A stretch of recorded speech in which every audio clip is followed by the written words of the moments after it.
సరే ఈ కుంభకోణంలో మొత్తం 8,000 కోట్లు చేతులు మొత్తం ఈ కుంభకోణంలో మద్యం మాఫియాలో 8,000 కోట్లు అవినీతి జరిగింది. ఆ కుంభకోణం గురించి మీరు ఏదన్నా నాకు చెప్తే నేను కూడా సంతోషిస్తా. మీరు చెప్తున్నారు కదా కుంభకోణం. ఈ ప్రశ్న రాజ్ కసిరెడ్డిని వేయాలి.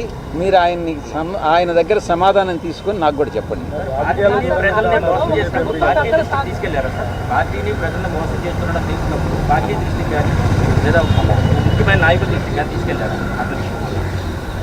పార్టీలో అందరికీ అతను మోసం చేశాడని ఈరోజు తెలుసు. మీకు ఎలా తెలిసింది?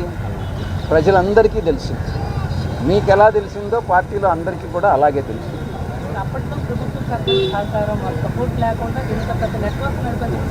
మీరు అడిగిన క్వశ్చనే మళ్ళీ అడుగుతున్నారు. మీరు అది నాకు తెలియదని నేను చెప్పాను.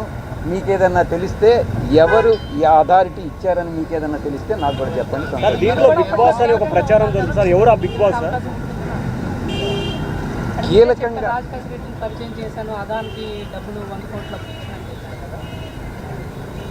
పదే పదే మిత్రులందరూ కూడా పాత్రికేయ మిత్రులు ఒక్క విషయాన్ని చాలా స్పష్టంగా చెప్పదలుచుకున్నా. పదే పదే యూట్యూబ్ ఛానల్స్లో కానీ శాటిలైట్ ఛానల్స్లో కానీ సాయిరెడ్డి నెంబర్ 2 సాయిరెడ్డి నెంబర్ 2 అని నన్ను చెప్తున్నారు పార్టీలో. నేను ఒక్కటే చెప్తా ఉన్నా, ప్రాంతీయ పార్టీలో నెంబర్ 2 అనే స్థానమే ఉండదు. అప్పట్లో మా అధ్యక్షులు, మా పాత పార్టీ అధ్యక్షులు కూడా స్వయంగా చెప్పారు, 1 నుంచి 100 వరకు ఎవరు ఉండరు, 101 నుంచే ఉంటుంది. ప్రాంతీయ పార్టీలో ఎవరైనా కూడా నేను నెంబర్ 2 అని నేను భావిస్తే అది అంతా మిథ్య మాత్రమే.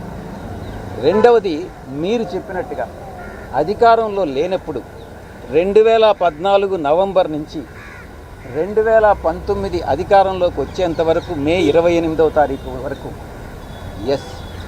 పార్టీని సింగిల్ హ్యాండెడ్గా నేనే జగన్ గారికి నేరుగా ఆయన ఆదేశాలను తీసుకొని నేను, జగన్ గారు, ప్రశాంత్ కిషోర్ ముగ్గురం ప్లాన్ చేసి మిగతా అందరి నాయకులను కలుపుకొని పార్టీని ముందుకు నడిపించాం. నేను అప్పుడు కూడా నెంబర్ 2గా భావించలే. ఆ తరువాత కాలక్రమేణా అధికారంలోకి వచ్చిన తర్వాత ఒక 6 నెలలకి ఈ నెంబర్ 2 అనేటటువంటిది మిథ్య అనేటటువంటిది నేను కూడా గమనించాను. ఈ యొక్క కోటరీ నేను గతంలో ఏదైతే చెప్పానో, ఈ కోటరీ సభ్యులందరూ కూడా నా మీద తినగవేము తీయనుండు అనేటటువంటి సామెత నాకు గుర్తొస్తూ ఉంది.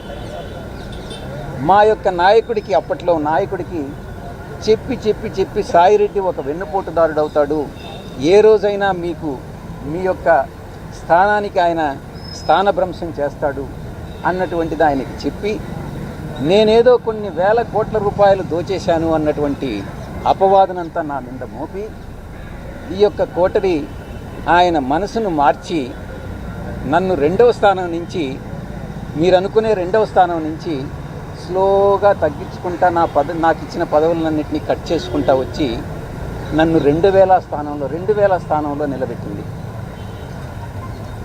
చాలా అవమానాలు పాలయ్యా. ఈ కోటరీ, మరొక్కసారి చెప్తా ఉన్నా, ఈ అవమాన భారం తాళలేక, ఈ కోటరీ యొక్క వేధింపులు తాళలేక, నాకు అప్పట్లో నా నాయకుడైనటువంటి జగన్మోహన్ రెడ్డి గారి మనసులో స్థానం లేదని గ్రహించి వేదన చెంది నేను పార్టీ వేడడం జరిగిందే తప్ప వేరే ఏ కారణం కాదు. మరొక్కసారి చెప్తా ఉన్నాను, మీరు ఈరోజు కూడా ఈ యొక్క యూట్యూబ్ ఛానల్స్లో పార్టీలో నెంబర్ 2గా ఉన్నటువంటి వ్యక్తి విడిపోయాడు, పార్టీలో నెంబర్ 2గా ఉన్నటువంటి వ్యక్తి విశ్వాసఘాతకానికి పాల్పడ్డాడు, పార్టీలో నెంబర్ 2గా ఉన్నటువంటి వ్యక్తి జగన్మోహన్ రెడ్డి గారిని మోసం చేసి వెళ్ళిపోయాడు అని పదే చాలా న్యూస్ ఛానల్స్లో మా వాళ్లే కొన్ని రాయిస్తూ ఉన్నారు, మీరు కొన్ని రాస్తూ ఉన్నారు. దాంట్లో కొన్ని పెయిడ్ ఆర్టికల్స్ ఉన్నాయి, కొన్ని మామూలుగా మీరేదో ఆత్మసంతృప్తి కోసం మీరు రాసుకుంటా ఉన్నారు. నేను అధికారం వచ్చిన 6 నెలల్లో నా యొక్క 2వ స్థానం 2000 స్థానానికి పడిపోయింది. కాబట్టి దయచేసి నేనేదో